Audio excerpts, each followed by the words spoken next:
Polres Aceh Tengah hadir untuk masyarakat. Kami semua kawan-kawan bersama Kapolres Aceh Tengah sedang melakukan kegiatan bakti sosial. Nah, di mana masyarakat mungkin ada yang melintas, baik bapak-bapak, ibu-ibu, adik-adik semuanya, izin di sini Polres Aceh Tengah menyediakan sedikit takjil dan berbagi. Kemudian ada juga pelayanan kesehatan bagi masyarakat yang mungkin ada sakit, boleh langsung ke Polres Aceh Tengah.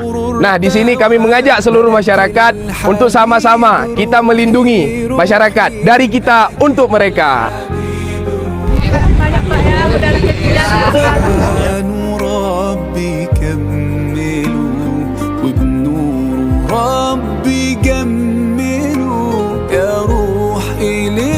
Yang paling parah itu bukanlah musibah, tapi hilangnya rasa kepedulian daripada kita semua.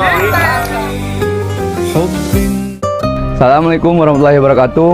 Saya mewakili para anggota supir dan segenap buruh yang berada di sini.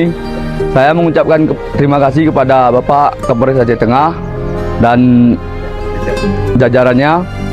Kami mengharapkan kepada pemerintah Aceh Tengah dan benar-benar juga supaya akses jalan ke Aceh menuju dari arah Sumatera Utara menuju ke Aceh Tengah dan Banda Meriah segera agar diperbaiki, dan stok BBM kepada Aceh Tengah Banda Meriah supaya ditingkatkan kembali, bisa meningkatkan dan melancarkan pengiriman yang hasil panen dari masyarakat Aceh Tengah Banda Meriah supaya bisa lebih lancar lagi dan meningkatkan penghasilan masyarakat atau pendapatan masyarakat Aceh Tengah Banda Meriah.